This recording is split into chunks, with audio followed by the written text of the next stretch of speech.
That's forced me to recognize like, oh, yes, the work I'm doing is awesome and important and impactful, but like, I have to recognize that like, I am a designer, but I'm also so many other things. Welcome to Creative Juices, the podcast where we drink juice with the world's leading creatives and unpack their journeys and practical tips to craft more meaningful stories, products, and lives. All opinions shared are personal and don't represent those of our employers. I'm your host, Justin Eitoku-Wong. Today's guest is Julia Fernandez. Julia is a multi-talented designer, actor, content creator, and awesome human being. She documents her design journey online on her Instagram and TikTok at A Design Woman and lives in New York with her cat. We had a wide-ranging conversation about the intersections of design and film, what it means to be authentic and vulnerable online, creating systems for our creative inspiration, and finding balance and meaning as a creative. We're sitting here in the most SF place possible, in front of a pickleball court, drinking some coconut juice. Excited here with Julia, senior product designer, content creator, actress, model. Thanks for having me. Oh my God, I'm so excited to be here. How do you like New York compared to SF? Oh my God.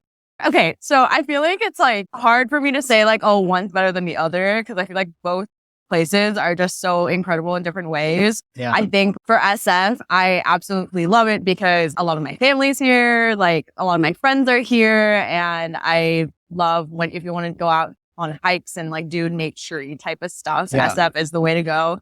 But with New York, I've been really enjoying watching live shows, live performances. That is the main reason why I need to make sure my bank account is like at an okay state. I have been loving just like eating out, like seeing friends, meeting new people. So that's been super fun. Is there anything you tell your past self about moving to New York, like tips or tricks or? The experience of moving to New York, it romanticized a lot. Yeah. And I think that I was putting so much pressure on myself to find the perfect place, make sure that I don't miss anybody anymore after a few weeks. Like I'm okay and everything's going to be fine and everything's going to be perfect. In reality, there's going to be the normal learning curve of just living in a new space, meeting new people, feeling kind of alone for a bit, actually. I think that if I were to talk to myself, which was not that long ago, like struggling, trying to figure out how to find my own place in this huge city, to just be patient. Yeah. I thought I was actually going to move back to the Bay to like be super duper candid. Like I moved in May, up until like September, I was not doing well. There was a lot going on with my work life. Once I got to New York, my manager got laid off. I had to switch teams. I had a huge apartment fiasco and it was a lot. And so I really was unsure about staying until about September. And in September, I had to like get my mom to fly over because I needed help getting back up on my 2 feet. I was not having a grand old time. So it was really hard for a bit to figure out if it was just going to be a phase of me feeling uncomfortable or if I was really going to stay. And it just took a while. It took a lot of adjusting, but yeah, I'm definitely staying. Nice. Switching gears to design, acting, modeling, content creation. Yeah. Like, how did you get into all of those? And like, what inspires you to keep making content and keep publishing stuff online and creating? Yeah. Well, starting with like just how I got into design really quick. Yeah. Growing up, I definitely started in fine art. Loved creating physical, tangible pieces of art. And then once I needed to figure out what I wanted to do in college, I applied for a school here in San Francisco, Academy-of Art University, and I applied for a scholarship from like a Filipino foundation. I was chosen for like a full ride scholarship at Academy of Art University. And they were like, great, choose a major. And I was like, because just for some context there, you can't really double major. And so I had to choose between fine art and then performing arts because I did start in fine art, but then I also was a theater kid. So like, I don't know if I should do fine art all the way, like, you know, all of these normal things that you think about. And then I was like, okay, I know I like fine art and I know I like communication. So maybe graphic design. And so ended up choosing graphic design, got my BFA in graphic design. But then around my sophomore year, I had an introduction to a glimpse of what like interaction design was. And so I ended up during COVID, just like diving into YouTube videos, and like YouTube University is the other university that I want to get my unofficial degree from, because that's where I got into product design. So that's why I am product designer today. I love it a lot. Nice. Yeah. And then how do you balance all that stuff with like your other side stuff, like your social media stuff, that kind of stuff? Like, Yeah. To be honest, it's been like really hard to do anything else out of work stuff. Like I was making a lot of content prior to getting my full-time job. And I told myself like during my first year, really want to go heads down, really want to focus on like this thing I'm really grateful for, this like blessing of like being able to work in tech, like out of school. And so focused on that, and then like theatered a little bit, and then started making like, more short form videos. And so I think that I'm able to rationalize spending time making videos because I just love documenting things. I love documenting my journey. Like that's like the main like subject of my videos. Like a form of journaling for me. And it helps me feel really good to have time to reflect on things I'm learning. And maybe like it's cool if I like kept these videos to myself, but like I also would love to, you know, have my friend see this video if she's struggling with the same thing, or if she wants to know how to do the same thing that I was able to accomplish, or, you know, that kind of thing. do you ever look back through your own old videos? Or Oh my God. Yes, I do. I've seen those memes before. It's just like me scrolling through Instagram, but it's like actually just me looking at my like past videos. Yeah, no, I definitely do. I did like day in the life of a working woman in tech, like day one until like, I think I did it until day 40. And then I like teetered off a little bit. But it's just wild to see kind of the trajectory of like how I was feeling towards my job. Yeah. I think over time, it's really cool to see the growth that I've had and am still going through as a person working in tech, or working as a designer in general. Yeah, I'm proud of my past self of being able to do what she did. Yeah, that's awesome. I mean, I haven't posted nearly as much as you, or like journaled as much as you, like both outwardly, but when I do look at old stuff, I'm always like, oh, that's pretty cringy. Yeah. But then I'm like, oh, well, the fact that I think it's cringy means that I've actually grown since I've last seen it. Sure. Yeah. For sure. I definitely think that it's like something to like, it's like even old journal, like handwritten journal entries. Like I've looked back at where I'm just like, girly, like, what are you thinking? But you know, now I'm here. So I guess that also gives comfort of like, if you're feeling like something's the worst thing that's ever going to happen ever. Yeah. In the future, maybe you'll look back and be like, just another journal entry where what were you thinking? Exactly. No, for sure. It puts a lot of things into perspective. Yeah. Like the thing that I was like made a vlog about that I was so stressed out about, that I cried about, that I could not sleep. Now looking back at it, I'm like, oh, I forgot about that. Yeah. Like that's crazy. I also like how real you are on your social media. People talk about social media. They talk about like, oh, people are like fake. They just talk about their accomplishments, but you also post about your lowlights. I think empathy is a big buzzword for a lot of people. And it's like one thing to say empathy. It's another thing to actually like have it and speak from the heart and be vulnerable. So I'm just curious, how are you able to actually be vulnerable online where so many people just talk about being vulnerable, but might not share? Thank you. First of all, thank you. That's really nice of you. I think that I also was like a little bit nervous. I feel like empathy is like such a buzzword now. Should I like take it out of my portfolio and out of my LinkedIn? Because like it seems like it's overused and not really used in a way that is like actually getting to like the core of what it means. I try to be as authentic as possible whenever I interact with people. The biggest compliment that I've had, like, or that I get is like what you say, where it's like, what you are online is kind of the same thing as you are in person. I'm just like, good. Like, I don't want it to be any other way. I'm looking at things online. I'm starting to be able to tell, like, if something had to be, especially as a content creator as well, like, oh, they had to set up that shot to be like perfect, even though it's just like a low key shot or whatever. And it's like really easy to see through that and really easy to see like through like, okay, I'm so happy I get to see like beautiful highlight reels of people's lives. But there's something refreshing and like comforting whenever I see other creators that are just like, okay to just talk about the shitty stuff that they're going through, because like otherwise it just doesn't feel real. Yeah. And it doesn't feel like I am able to like learn much from like other people that just post their highlight reels. Don't get me wrong. Sometimes like making things cinematic, you know, that's also beautiful. I just think that there's something that comes more naturally to me whenever I have to make content. Like instead of like drafting an entire script, I literally like improv and like talk from like what is on my brain right now, because something with authenticity, I think, is like you have to be present with the person that you're with. You have to be present with what you're doing. And so I think that's just like the thing that makes me feel warm and makes me feel happy to do. So how long did it take you to get comfortable just looking at a camera and not a person? Oh, that's a fun question. I think like I really did have a stint in middle school where I was like, I'm going to be a YouTuber, and I have like unlisted videos of me like doing hauls and like product reviews. I didn't feel awkward doing that. And I do think that like a part of just being like as a theater kid, like you're able to like kind of tune out or like just not get that or not let that get into your head. So doing screen acting definitely like helps. And it's just like, I just like pretend that the camera's another person.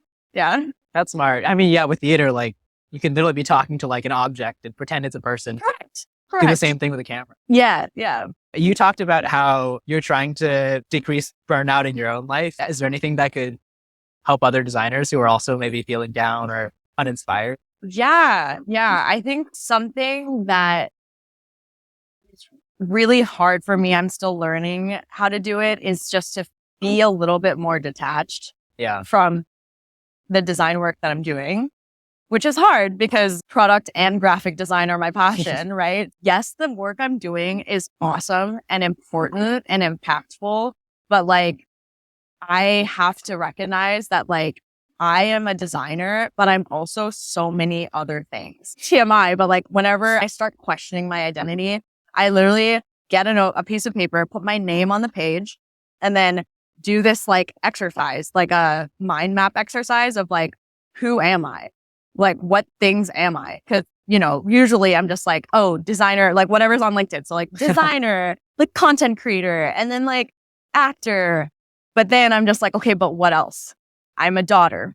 I'm a best friend. I'm an auntie. I'm a godmother. I'm like all of these other parts of myself that I don't think we recognize on a daily basis. And I think that just recognizing that there's so much more to you as a human than just work is so important. And I think that that's like a very tangible thing you can do. So that's something that I would recommend if ever like you're feeling down and need a gentle reminder. Yes, you are a designer that works in tech, or yes, you are whatever your job is. But it's like, what if I told you that that's the least interesting thing about you? Yeah. Like, what are other parts of you that you are proud of or that you want to now focus on or focus more of your life on? Yeah. That's like a way to kind of help kind of reframe a little bit, and just like doing things every day to remind yourself of that. Cause it's like one thing if you do the exercise and then you forget about it the next day, but it's like reminders to like, if I'm super stressed out about something, one thing that I do is like, how am I going to feel about this a day from now, a week from now, a month from now, a year from now? And then things just feel more insignificant. Yeah. And that's not to say like, it's important that you get your deadlines like in or like your work done. But it's like, I think that I was taking work so seriously to a point where it's like, I would not sleep. I would not eat lunch with my friends. Yeah. And it could all just disappear. For sure. It could all just disappear one day. Your film work. So how did you get into film? Yeah. So when I locked in on my graphic design degree, I promised myself that I would still look for opportunities to exercise my performance muscle. And luckily, the Academy of Art has a film and television school. And so I spent more time in the film and television department's building more than the graphic design department's building, because I was able to find opportunities like short films, student films, any projects that were using the sound stages there. And I just auditioned. I essentially like networked my way into finding opportunities. And then that eventually led to like doing short films with friends, like submitting. And then I think like my most favorite like project that I worked on was a music video for Castle Black, which is a band. And it was cool because the main singer, Andy, he was the director then. It was just really cool to see like just like grown people like having so much fun and like playing together to make something like so cool and so sick. And it's just like, it's awesome to know, or like, I think one of the things that I love about film and doing film and theater is that you are able to see like before your own eyes, like how specialized each person's like job is. And it's like how you work synchronously to like get things to happen is just so magical to me. Do you feel like there's any overlap between design and acting? Oh my God. Okay. Dream job. Dream job. Yeah. Anybody hiring specifically. I look forward to the day that I work in either as like a designer for A24, like I don't know, you know, A24. And but also just like design for film. One of my favorite designers is Annie Atkins, and she is a designer for film. So she did lots of Wes Anderson stuff. Like the most like iconic of her things are from the Grand Budapest Hotel. So she did like the visual systems of the film. She made the logo. She made the packaging, the Mendel's packaging. I love that shit. And I think one day I would really love to be in a place where I can combine my love for film, acting, and design. I think that is like the sweet spot. Do you feel like when you watch movies that you see it differently now that you've done acting and you've done, or even like apps too? Like, you feel for like sure. Yeah. Like, I don't know if this ever happened to you, but like, as I was like learning how to be a designer in school, like there was a point in time, I think during that like introduction to interaction design class, where I was like, whoa, everything is design. I was like, I've totally had that too. Where I'm just like, all the typefaces I see around me were chosen. Like all of the spacing in all the apps that I see, it's like purposeful. And I think that's so magical. And like people don't notice it. And I think like there's like this magic of being able to appreciate.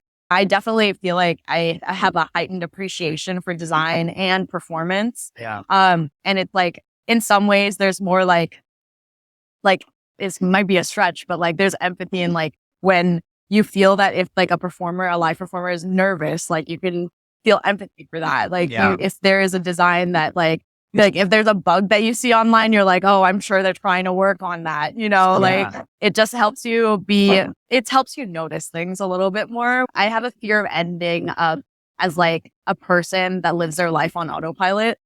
So I think being a designer is something that makes you like just more hyper aware of these type of things. I had the same experience where I was like, oh my God, everything is designed. Like that umbrella was designed. Like I can make that. I can make that. I can make that. Yeah. It's like such a cool experience. And then being like, not only is everything designed, but it's like, I could be a person who makes umbrellas. It's super cool. Same thing for film. Since I do stunt stuff, I can't unsee when I can tell that they switch from the actor to the stunt performer. Oh, it's for sure. It's like, it's kind of, at least for me, it's like a blessing, but also a curse. Because in a little bit takes me out of the moment where I'm like, this isn't actually happening. There's a stunt performer probably there. There's probably lighting people here. There's like directors probably standing here. And then I'm like, shoot, I'm out of it. Yeah. The only time that it's helpful for me to like be out of the moment is when I watch scary films. Oh yeah. I'm just like, there's like crafty somewhere in that building right now, I think for apps, for me too, I also had a period where I was like, everything's designed. And then I was just looking at every app and I'm like, wow, someone spent so much time on this cancel button and then I remember when I was like really excited about this stuff, I started submitting bug reports. So the companies that I wasn't even working at, I was like, oh, actually the spacing's off over here. Originally, I was like, oh, that looks like bad design. That was bad design. They're a bad designer. I think after realizing what goes into design, you realize that like there are a lot of strong designers that just like because of the circumstance, the like system had a lot of bureaucracy and it ended up leading to the design or like something wasn't prioritized. And so you kind of like, now I kind of don't even think about like bad designers. I'm just like, more curious about what situation was it that led to this solution? I think that it makes you recognize that there's more layers to like people and like their skills and what you see. For sure, it helps you take a little bit of a step back. I don't want to become the person that is bitter and is judgmental and just says like, that's bad. Why? Because I think it's bad. You are for sure entitled to your own opinion, but like, I feel like it's not just black and white. One of my best friends, he is able to like show me a movie and I think it's the worst movie in the world. And then he says something and it's like allowing me to look at the same thing in a different way. And then I love the movie. Like that's like the coolest type. Like that's why art is so beautiful and design is so cool because it's like you can look at it with fresh eyes and like rethink or like reevaluate your opinions about it. And the other thing too, that's a perk of being a designer is like when you see brands that take time to like design something, like whether it's like something from the grocery shop or like, I don't know, like everyday thing, like I will want to support. Same. I might be a little bit more expensive and stuff, but it's like, I think it's like worth it to know that these are people that are paying attention to the details. So, There's a lot of times where I'm like, I know this took a lot of effort. It's like crazy interaction design. Like, I wish I could frame this or whatever designer they need to get promoted or something. Exactly. Yeah. Can you speak a little bit more about your acting process or do you take acting classes or what do you do to refine your craft? No, I don't take acting classes. I never really took acting classes. And when I was in university, I just loved to do.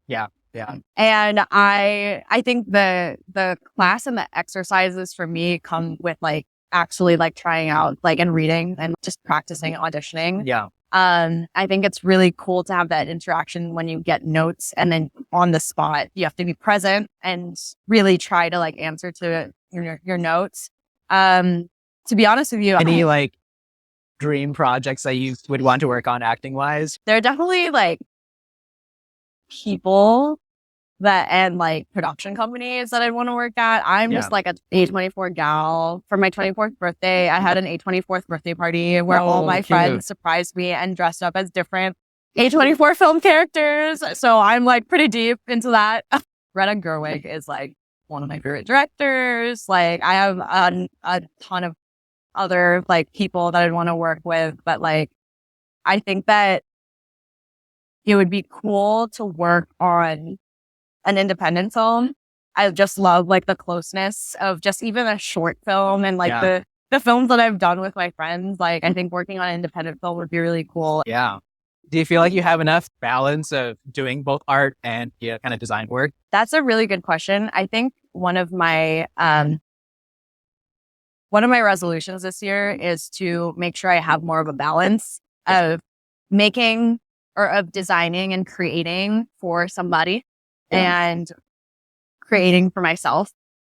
And I think that I've been doing way more things for myself, which is awesome. Like making sure I literally block off time in my calendar. Google Cal is like my bestie. Like she is filled all the time, even if it's like a task. It's one thing to help me stay concentrated on the task at hand. But I like make like chunks of time, like weekly to like, this is set time for me to watch a movie with the AMC subs pass that I have. This is time for me to work on content. Doesn't matter what it is. I definitely have needed to be like more disciplined about it and treat it as seriously as any of the other things that I do with design at work. What are some activities that you do just for you time? For me time, I love journaling and spending time with my cat. I miss her. I journal. I make content, even if it's like brainstorming, like looking at things to be inspired by. Like that's something that I like to do. That's actually how I intake a lot of social media. I'm just like, I am searching for inspiration, and that allotted time is when I'm on social media. You mentioned that when you watch content, you're getting inspiration from it. Yeah. Do you have a folder where you track? Yes. I have a Pinterest board for most things in my life. And so for Pinterest, I have like a saved collection for editing tips. I have a saved collection for just content inspo. There's a collection that I have where it's like, this video just makes me feel comfy, like, or a certain way. Like, I love comfort creators. So if I blank out and don't know what to make, that's where I look. Nice. So do you have a way that you want your audience to feel, like you mentioned, comfortable? Yeah. That's a good question. I think that I want people to feel like they're not alone.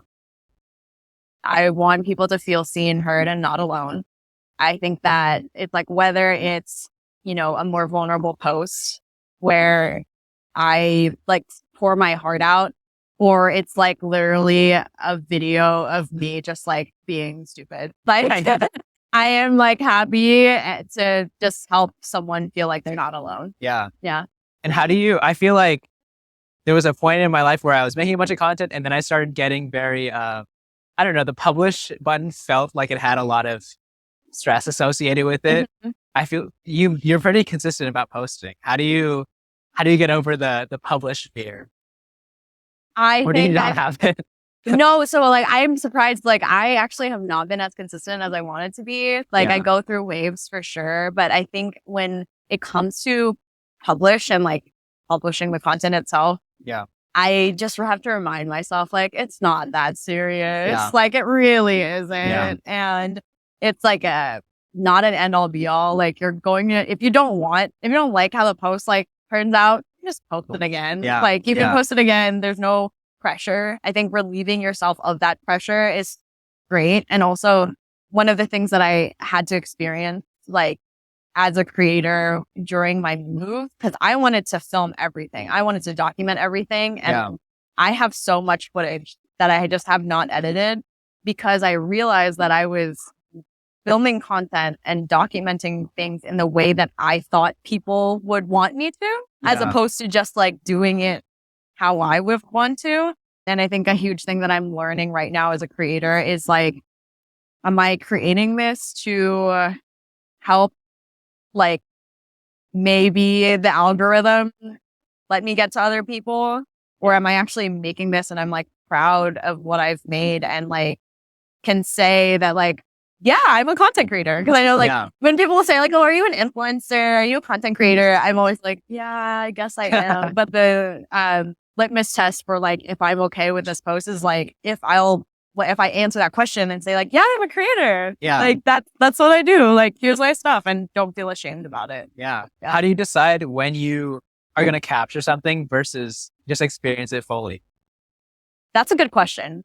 When I'm with concerts with friends, I have a friend that will just loves just taking videos. So I'm just like okay, I can like rely on her on that. I feel like it's a tricky balance. I've been trying to figure this out. One thing that I'm interested in seeing if it could help fix this is the Ray-Ban glasses. Not sponsored, but I was like, that's actually an interesting use case, because at first when it came out, I was like, okay, glasses with like a camera. But then I realized, what it's actually kind of unlocking is like, you don't have to have the trade-off of taking your phone out. Like you just record it, what you're seeing. Yes. And I'm like, that's actually interesting. Yeah, it's been really cool. I've been playing with mine. And I think that it's a very interesting way of literally showing your POV. So that's something that I'm trying to do more of. I think also the insight that you had about like thinking very quickly about, should I capture it versus not? Like, should I be in the moment? I think It's always easy to think about in theory, but sometimes hard to look, like when you look back and I'm like, did I really need that concert video? Do I really need that video? Maybe I should have just been in the moment. There's other times like Inverse where I'm like, I wish I'd recorded that. Like, if only I had a video of that. Yeah. I do. This is like, I'm a little crazy, but what I do now too is like, if I'm watching a concert, if I'm going to watch like an artist that I love, I literally will look at their set list and decide which like songs I want to take videos of. Yeah. Because then it's like, I'm being thoughtful about the thing that I'm experiencing or about to experience. Yeah. That's another thing that if you want, you can do. That's true. That's smart. We didn't cover the third culture kid. Do you want to talk about that? Oh, yeah. I believe it's somebody who like grew up is growing up in like not their country of origin of where their parents are from. So I am a third culture kid. I was born in the Philippines, but when I was 6, moved to Jakarta, Indonesia. Oh, I didn't know there that. for 2 years. Yeah, there for 2 years. Moved back to the Philippines for a year. Moved to Shanghai, China. Oh, I also didn't know that. Well, that. And then was there for a year and then moved back to the Philippines for 2 years. So 4th grade, 5th grade in the Philippines. 6th grade, moved back to Indonesia, same school, and then was there until halfway through 10th grade. And then halfway through 10th grade, I moved to San Jose, California. Oh, yeah. Yeah. So went to international schools all my life. First language is English, and that's why I sound the way that I do. And I'm very privileged to like be able to have traveled so much because of my dad's job, and experience all these different cultures. And I think like there's something super cool about experiencing diversity at a young age and almost like finding that as like the norm.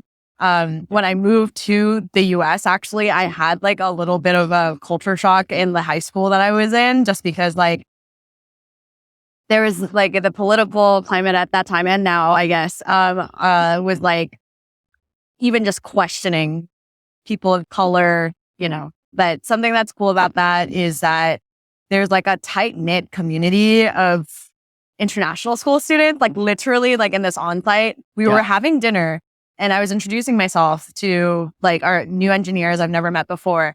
And then this guy was like, Julio? And I was like, yes, don't know you. Really don't know you. And he was like, did you go to Jakarta International School, which is where I went? And I was like, yes. Why? And then he was like, I went there, found out that he was like in the same friend group as one of my best friends. Whoa, we were on FaceTime. Like it was crazy. Yeah. Super crazy. Well, they're so small. It is. Definitely is. Do you feel like those kind of communities helped you with the feeling of maybe not belonging or the feeling of otherness? Yeah, I think like experiencing having to move around a lot growing up, honestly, like has made me comfortable with like kind of not necessarily having a single friend group or having a single like home base. Like, in fact, that's one of the reasons why I moved to New York is because I was craving change. So I think that it's growing up, it helps you have this like concept of like being more adaptive and like at least builds that muscle.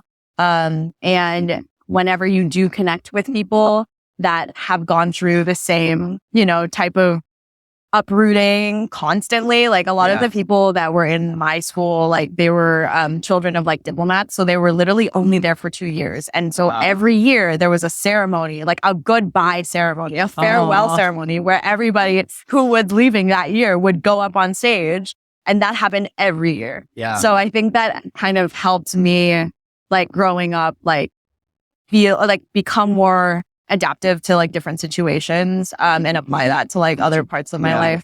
I've heard that sometimes when children know that they're going to have to move, it's harder for them to build relationships with others because they know that they're going to have to leave very quickly. Did you ever deal with that? No, I mean, like, I think that it like, there's like, for me, there's cognitive dissonance when I don't give it my all in things that I do. When it comes to people, it's hard for me to like half-ass something. And so I like, I've been in different relationships, like And if there's one thing I do not regret, I never regret loving too much. Yeah. And that's something that I will probably like just keep with me forever, because it's like there's so much shit going on in the world. Like if you are able to just show love and love more, like there's only good that can come out of that. We should put that on a shirt somewhere. Like I feel like that would be a good Brett movie quote right there. Yeah, I think one of the questions you have is like if you could put something in your billboard, definitely just like love more. Yeah. All right. That feels pretty iconic. Thank you. Yeah. Right, when do you decide to share? Or like set stuff up? That's a good question. So I sometimes, and I'm sure you've experienced this already, where it's like you have an idea. Yeah. And if you don't act on it, it's going to go away. Yeah. Or like buried in your notes app somewhere. Yeah. So I've tried to be more aware of when I have this like creative intuition, because like this is very woo-woo. So beware. I like definitely believe that the universe is out there looking out for me. And I saw somewhere, I'll send you the post, but it was something like for creative people, it's like sometimes the universe wants to send a message out into the world and will like choose somebody to like help send that message. If it's not through you, it will be sent through another person. Yeah. And so it's like, I think of these like jolts of inspiration as like, okay, I'm feeling empowered. I'm feeling excited to talk about this. And I try to ride that wave, because that wave will go away for sure. Yeah. And so when it comes to like, doing my makeup, doing stuff like that, it's not for everyone. Like I found that, like I was just trying that out too for a little bit, but I try to take advantage of that wave. Yeah. To create. Yeah. I feel like that's important. There's been so many times where I'm like, I try to schedule it. Like I have this idea. And I'm like, I'll schedule it later. And then it's later and I'm like, I don't know if I'm as motivated anymore. So if I could just capture it then. Yeah. And something too that has helped me put things into perspective as well, that when you create and post, it's really not that serious. Yeah. Some of my best performing, like algorithmically like performing pieces of content were the ones I gave the least amount of effort. Yeah, same, actually. Like it's like crazy. And that's like, I think that's one of the things too, like I hadn't posted for a really long time when I was going through that rough patch, like earlier last year. And my mom came and I was like, okay, let's do a really like silly little outfit video. And like, that's literally like my best performing piece of content. And I was like, I felt shitty, but I was like, I'm going to do this anyway. Cause like, why not? Yeah. And so I think it's like, it puts things into perspective for sure. Yeah. Yeah. Yeah. How do you make sure you're creating content that isn't just for like the metrics? Like you don't get psyched out by the metrics, and it's actually content that you are like find very meaningful for yourself or fulfilling. Yeah. Sometimes, to be honest, sometimes I'm just like post it because it feels good. Yeah.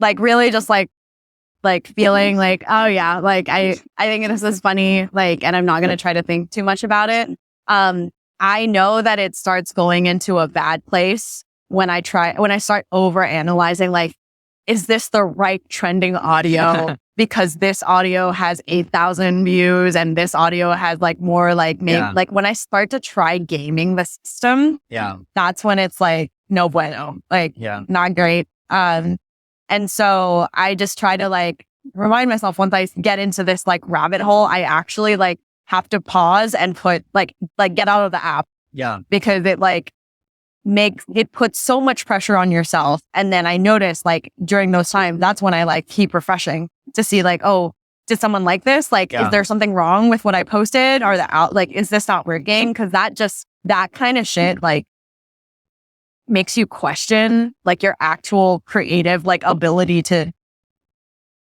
create something. And then that's like not great. So, once I start overthinking, I have to take a step back. Like that's when I know I have to take a step back. Do you have multiple Instagrams or just that you're one? Yeah. So that's a great question, actually. Like you can see I have so many Instagram accounts. Yeah. Because I used to have one for fine art. I used to have one for, I don't know if it was acting, but like my portfolio kind of thing. I no longer have variations of the account. Because at least for me, like some people have separate accounts and that works for them.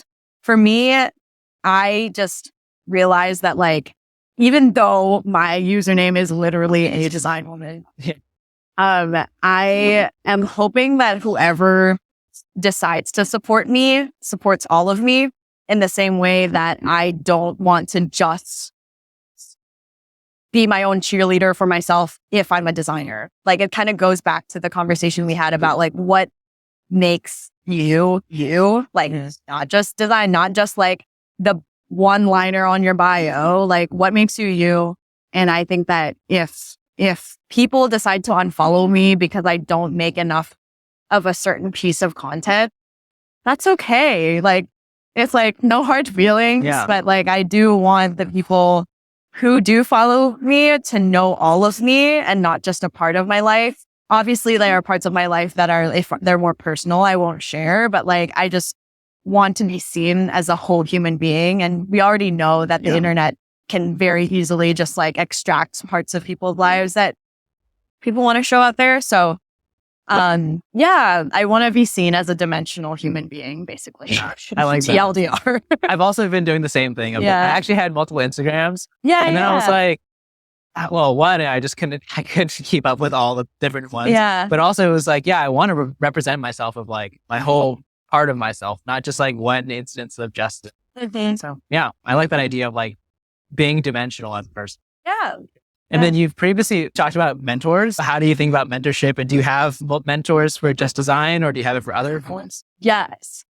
Yes and yes. Okay. I love my mentors. I think truthfully, like I don't know what I'd be like without my mentors. I have mentors. Like I started off like, this was during the pandemic where everyone was like, portfolio review, mentor, like, like whatever. So I honestly was able to find my mentors like during COVID. I have a few that I like, actually my like first few mentors I met through COVID because of like the forcing function of networking that actually ended up like being long lasting relationships. But truthfully, they were just my design mentors helping me get a job or like were like my manager or boss at some point. But now they're just like life mentors. Like that's good. That's nice. Yeah. It's like mentor turned really close friends. And that's like the most like cool part of it is the friendships that I have with them. I would highly recommend like, yes, get a mentor, but don't force a mentorship. Like I think a lot of people, especially myself, like during the time was like, I need to find somebody who I know is very qualified and whatever. But if it doesn't jive, it's not going to be good. Like it's going to feel forced. You should find a mentor that feels like your older sister, older brother, or like an uncle or an aunt or like another person who you just really look up to and is your friend. Like that's how you know you have a good mentor. Have you mentored yourself? I have mentored. I opened up an ADP list profile like late last year. Quickly realized that is definitely like, I don't like half-assing things, as you know. So like, I had to kind of figure out timing for that. But I do have a few mentees who I also count as my friends. And it's been really cool. I just looked at it as like, am I qualified enough to be like an older sister figure to like kind of just give advice and guidance? And I like doing that. I like talking to people about it. A lot of my content is that. So it's been really fun. Well, how do you decide if you're willing to take someone on as a mentor? That's a really good question because like even lately, because of how busy I am with work, I've had to like be more like specific about like the times that I like, I'm able to spend with my mentees. Right now, like literally you can request to have me mentor you. But truly the people who have stuck as my mentees are ones that have reached out to me and I know it's not a copy and pasted, little ditty. If it was, they like personalized it enough to say like what they want to learn, why they want to choose me and not just be like, the things that are on my bio kind of thing. Yeah. Because it's like really easy. It's like, I don't think people realize how easy it is to just like see through that. Yeah. But yeah, these people who are my mentees now, they've reached out to me personally, and something that about me or something they said made me feel like I was in their shoes or was experiencing what they were experiencing. And usually like when I feel like there's just the vibe resonates, that's when I choose to move forward with somebody. And also like, it's just like you test it out. Like test it out. If it feels good, you follow up. If not, that's okay too. Yep. Yeah. Last advice or tips? Oh, well, that's hard. Love more. Love more. Love okay, people I like more and do things that you love more. I think that being a creative is one of the coolest and most fun things, but like also being a creative is not the only thing about you. I love this reminder that as creatives, we're more than just our job titles. Our work is part of our identity, but it's not the whole story. This episode also gave me a push to use Pinterest as an inspiration system for my next film. And sometimes when I'm getting that posting anxiety, I hear it's not that serious before hitting publish. If you want to hear more of Julia's insights, you can follow her on Instagram at @adesignwoman, and you can find me on Instagram at Justin Wong or the show's Instagram at creativejuices.pod. Links are in the description. Let me know in the comments, how do you save creative inspiration? I'll reply to as many as I can. Also, if you have any guest suggestions or feedback, send them my way. I want this to be as useful as possible for your creative journey. Love more, keep creating, and I'll see you in the next one.